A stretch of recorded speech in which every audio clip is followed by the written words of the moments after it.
정말 흔하게 보는데 막상 제대로 아는 건 별로 없는 것 같아요.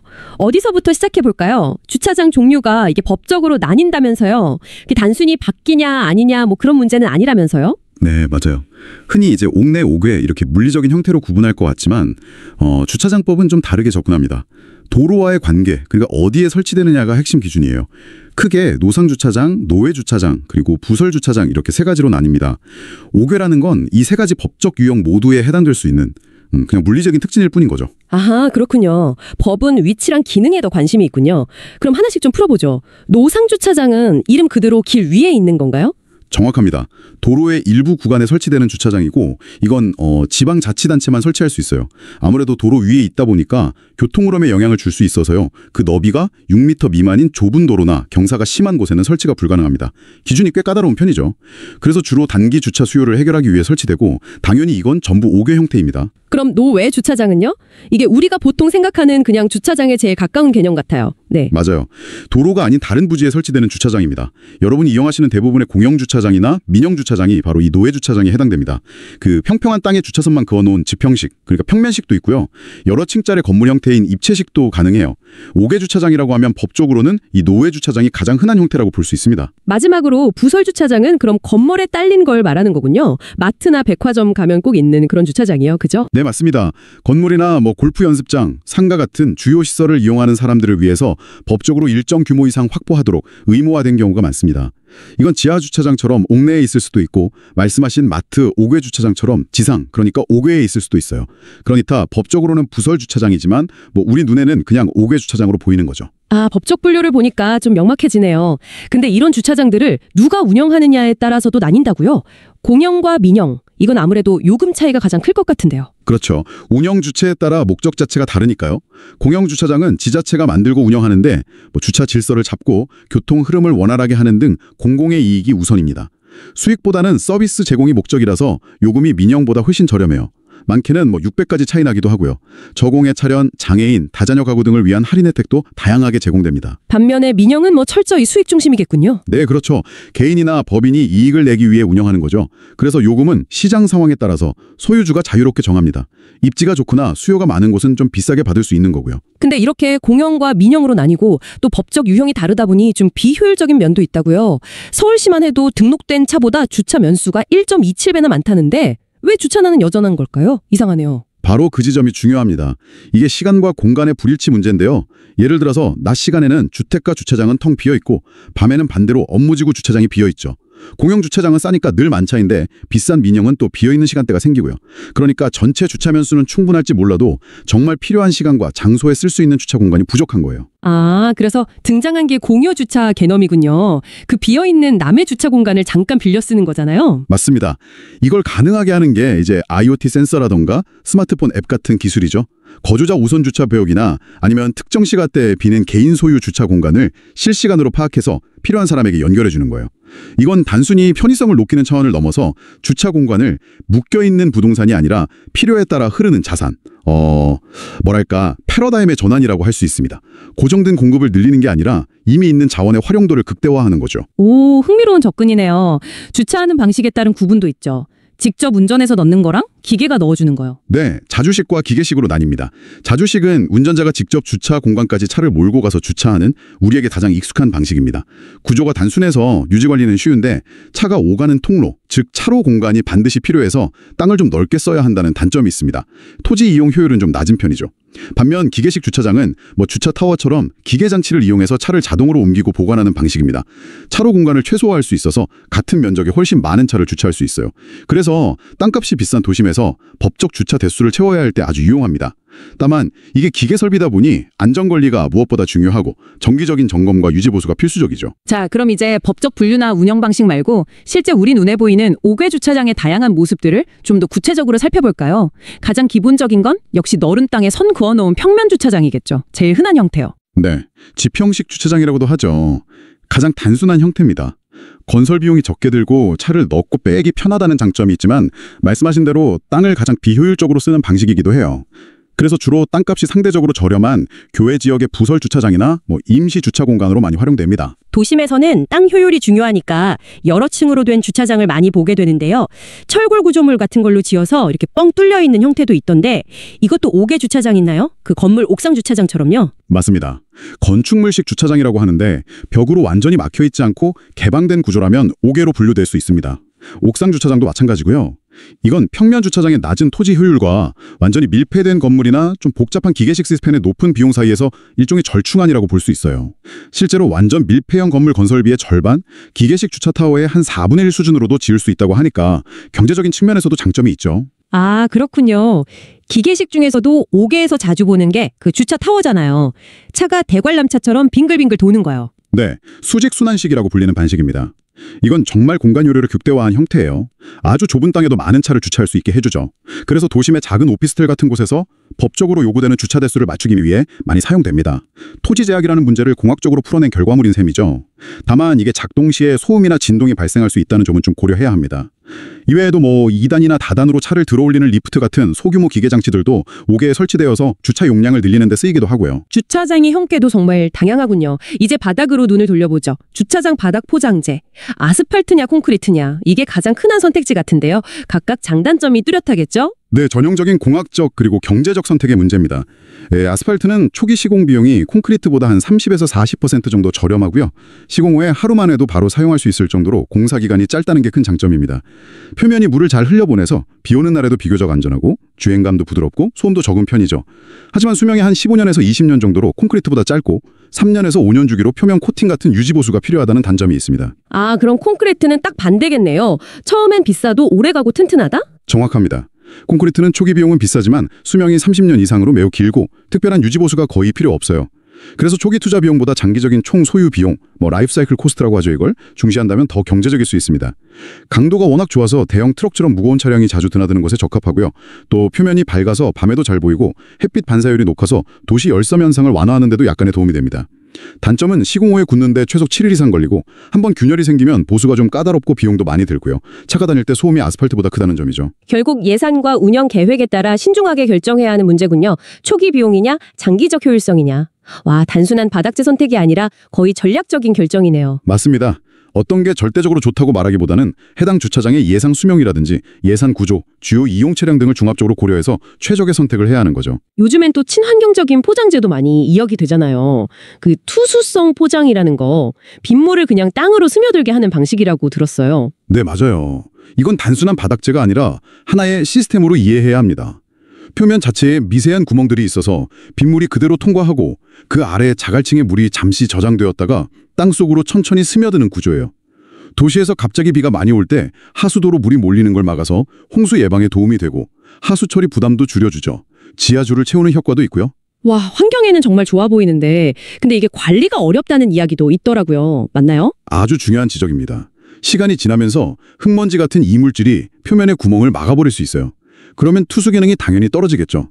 그래서 진공청소 같은 전문적인 장비로 주기적으로 청소를 해줘야 제 기능을 유지할 수 있습니다. 관리가 제대로 안 되면 비싼 돈 들여 설치한 의미가 없어질 수도 있어요. 잔디블록도 있죠. 콘크리트나 플라스틱 격자 사이에 잔디 심은 거요.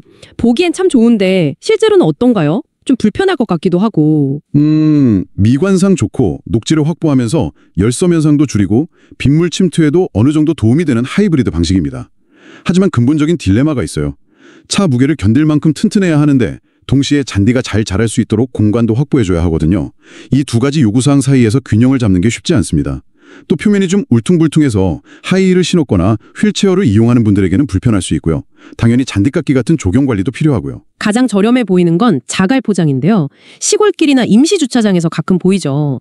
이건 어떤가요? 초기 비용만 구면 가장 저렴하고 물도 잘 빠집니다. 하지만 장기적으로는 손이 많이 가는 방식이에요. 자갈 밑에 땅을 잘 다지고 토목섬유 같은 걸 깔아주는 기초 작업이 부실하면 비온 뒤에 진흙탕이 되거나 차바퀴 자국이 깊게 파일 수 있습니다. 주기적으로 자갈을 새로 깔거나 평탄하게 골라주는 작업도 필요하고요. 그래서 교통량이 아주 적거나 정말 임시로 사용할 목적이 아니라면 신중하게 고려해야 합니다. 결국 이런 친환경 포장재들도 각자 장단점이 뚜렷해서 어떤 가치, 그러니까 우수 관리냐, 열섬 완화냐, 비용이냐, 유지 보수냐, 미관이냐 이런 것들을 우선시하느냐에 따라 선택이 달라지겠죠. 주차장 바닥 하나에도 고려할 게 정말 많네요. 근데 요즘은 주차장이 단순히 차만 세우는 공간이 아니라면서요. 기술 발전으로 뭔가 다른 기능들을 하고 있다고요? 네, 특히 태양광 주차장이 대표적입니다. 기존 주차 공간 위에 캐노피, 그러니까 지붕 구조물을 설치하고 그 위에 태양광 패널을 얹는 방식인데요. 이건 정말 땅의 이중 활용을 극대화한 모델이라고 할 수 있습니다. 주차도 하고 전기도 만들고 와 진짜 일석이조네요. 그렇죠. 장점이 아주 명확합니다. 첫째, 깨끗한 에너지를 생산해서 전기를 팔거나 자체 시설의 전기 요금을 아낄 수 있죠. 둘째, 캐너피가 그늘을 만들어주니까 여름에 차가 덜 뜨거워지고 눈이나 비로부터 차량을 보호해줘서 이용자 만족도도 높아집니다. 셋째, 기업 입장에서는 RE 외팩, 즉 재생에너지 100% 사용 목표 달성에 기여하고 온실가스를 줄여서 지속 가능한 경영 이미지를 높일 수 있습니다. 넷째, 여기에 전기차 충전 시설까지 결합하면 현장에서 생산한 청정 에너지로 바로 충전하는 미래형 교통 허브 역할까지 할 수 있어요. 와, 듣고 보니 정말 주차장에 대한 인식이 바뀌네요. 그냥 비어있는 땅이 아니라 분산형 발전소, 미니 교통허브, 심지어 기후변화 적응시설, 그늘 제공까지 잠재력이 엄청난데요? 맞습니다. 수동적인 공간에서 능동적인 도시 자산으로의 변신인 셈이죠. 도시 전체로 보면 새로운 땅 없이도 재생 에너지 용량을 확보하는 효과적인 방법이고요. 기업에게는 경제적 이익과 환경적 가치를 동시에 잡는 전략적인 투자가 될 수 있습니다. 대부분 조립식 모듈 형태로 설계되어서 필요에 따라 확장하기도 쉽고 바람에도 견딜 수 있게 튼튼하게 만들죠. 심지어 국립경주문화유산연구소에서는 주변 경관과 어울리도록 기와 모양으로 디자인한 사례도 있습니다. 오, 디자인까지 생각하는군요. 스마트 주차장 이야기도 빼놓을 수 없죠. 앱으로 빈자리 찾아주는 거요. 네, 이것도 중요한 혁신입니다. 주차 공간 바닥에 IoT 센서를 설치해서 차량 유무를 실시간으로 감지하고 그 정보를 운전자에게 앱으로 제공하는 거죠. 주차 공간 찾느라 뱅뱅 도는 시간을 줄여주니 운전자도 편하고 불필요한 배회 운전이 줄어드니까 교통원잡과 배출가스 감소에도 도움이 됩니다. 앞서 이야기했던 공유주차 모델을 실제로 구현하는 핵심 기술이기도 하고요. 기술이 주차 경험 자체를 바꾸고 있군요. 근데 이런 주차장을 실제로 만들려면 지켜야 할 기준들이 있겠죠. 주차칸 크기 같은 것부터 딱 정해져 있을 텐데요. 당연합니다. 주차장법 시행 규칙에 아주 상세하게 규정되어 있습니다. 가장 기본적인 주차 구의 크기부터 보면 일반형은 너비 2.5m, 길이 5m 이상이어야 해요. 근데 요즘 차들이 점점 커지다 보니까 문콕 사고도 많고 주차하기 불편하다는 의견이 많았죠. 그래서 너비 2.6m, 길이 5.2m 이상의 확장형 주차구역이 도입되었고 새로 만드는 노회 주차장은 의무적으로 30% 이상을 이 확장형으로 설치해야 합니다. 장애인 전용 주차구역은 휠체어 공간 등을 고려해서 너비 3.3m, 길이 5m 이상을 확보해야 하고요. 차로폭이나 층간 이동하는 그 경사로 기준도 있겠죠, 당연히. 네, 차로의 최소 너비는 주차 방식에 따라 다른데요. 가장 흔한 직각 주차 방식, 그러니까 차가 90도로 들어가는 방식의 경우 차로폭이 6m 이상은 되어야 차들이 원활하게 드나들 수 있습니다. 평형 주차는 3.0m 이상이고요. 여러 층으로 된 건축물식 주차장에서 층간 이동 통로인 경사로, 램프는 안전과 직결되기 때문에 기준이 더 엄격합니다. 경사도는 직선 구간에서 17%, 곡선 구간에서는 14%를 넘으면 안 되고요. 바닥은 미끄러지지 않게 좀 거칠게 마감해야 합니다. 또 차량 높이를 고려해서 최소 2.3m 이상의 높이를 확보해야 하고요. 안전이나 조명, 배수시설 기준도 빼놓을 수 없겠네요. 특히 밤에 주차장 가면 좀 으슥한 곳들 있잖아요. 무섭기도 하고. 맞습니다. 안전시설로는 2층 이상 건축물식 주차장의 경우 차량 추락 방지를 위한 튼튼한 울타리나 벽 설치가 의무화되어 있습니다. 조명은 단순히 밝기 기준, 예를 들어 바닥면 평균 70룩스 이상, 이걸 맞추는 것 이상으로 어떻게 밝히느냐가 중요합니다. 여기서 범죄 예방 환경 설계, CPTED, 셉테드 개념이 적용되는데요. 단순히 밝기만 한 게 아니라 조명의 균일성을 확보해서 어두운 사각지대를 없애는 게 핵심입니다. 가장 밝은 곳과 어두운 곳의 조도 차이가 적을수록 국제조명위원회 권장으로는 한 15.1 이하인데요. 이렇게 균일할수록 심리적으로 더 안전하게 느껴지거든요. 또 너무 노란빛보다는 사물 인식이 명확한 차가운 백색광, 한 4000K에서 5000K 정도 되는 빛을 쓰는 것이 안전에 더 도움이 됩니다. 배수도 중요하죠. 비 온 뒤에 주차장에 물웅덩이 고여있으면 정말 불편하잖아요. 신발 다 젖고. 네, 배수시설은 기본적으로 하수도법 시행 규칙을 따릅니다. 배수 면적에 따라서 필요한 배수관의 최소 지름이 정해져 있고요. 200제곱미터 미만은 100mm 이상. 그리고 배수관이 막혔을 때 청소하거나 점검하기 위한 맨홀이나 집수 정도 적절한 위치에 설치해야 합니다. 가장 기본은 주차장 바닥 자체에 약간의 경사를 주어서 빗물이 자연스럽게 배수구 쪽으로 흘러가도록 만드는 것이고요. 이건 앞서 말한 투수성 포장이 빗물을 땅으로 흡수시키는 것과는 다른 전통적인 배수 방식이죠. 정말 5개 주차장 하나에 법규부터 토목, 건축, 전기, 환경, 심지어 범죄 심리학까지 다양한 분야가 얽혀 있네요. 그럼 이 모든 걸 종합해서 만약 여러분께서 5개 주차장을 만들어야 한다면 어떤 점들을 고려해서 최종 결정을 내리시겠어요? 아주 복합적인 의사결정 과정이 될 겁니다. 첫째, 땅의 조건과 비용을 봐야겠죠. 가용 면적이 좁고 주차 수요가 폭발적이라면 비싸더라도 기계식 타워 외에는 대안이 없을 수 있습니다. 둘째, 예산 규모입니다. 초기 투자비가 정말 중요하다면 아스팔트 포장을, 장기적인 유지 관리비 절감이 우선이라면 콘크리트를 택하겠죠. 셋째, 이용 특성. 그러니까 얼마나 많은 차가, 어떤 종류의 차가 주로 이용할 것인가입니다. 대형 화물차가 자주 드나든다면 당연히 튼튼한 콘크리트가 필수적이겠죠. 넷째, 환경적인 목표도 중요해졌습니다. 도심 홍수 예방 기여나 친환경 건축 인증이 필요하다면 투수성 포장을, 녹지 확보나 열섬 완화가 중요하다면 잔디 블록을 우선 고려할 수 있겠죠. 다섯째, 부가 기능의 필요성입니다. 에너지 생산이나 전기차 충전 인프라 구축이 목표라면 태양광 주차장이 가장 매력적인 선택지가 될 거고요. 마지막으로 주변 경관과의 조화나 미적인 부분도 무시할 수 없습니다. 자연 친화적인 느낌을 원한다면 잔디블록이나 자갈을, 세련되고 현대적인 이미지를 원한다면 디자인이 가미된 투수성 포장이나 태양광 캐노피를 선택할 수 있을 겁니다. 결국 5구의 주차장은 이제 단순히 차를 임시로 보관하는 장소를 넘어서 도시의 다양한 문제 해결에 기여하고 새로운 가치를 창출하는 공간으로 진화하고 있다는 거네요. 정확히 그렇습니다. 미래의 5개 주차장은 에너지 생산, 전기차 충전, 빗물 관리, 녹지 제공 등 다기능성을 갖추고 친환경 기술을 통합해서 지속 가능성을 높이며 스마트 시스템을 통해 지능성을 더함으로써 도시의 핵심 인프라자 중요한 자산으로 자리매김할 것입니다. 더 이상 도시의 필요악이나 죽은 공간이 아니라 도시 경관 속에서 역동적으로 기능하고 환경 변화에 대응하며 경제적으로도 생산적인 역할을 수행하는 필수 요소가 되어가고 있다고 봐야겠죠. 주차 공간 하나하나가 도시의 미래를 바꾸는 잠재력을 가지고 있다는 생각이 되네요.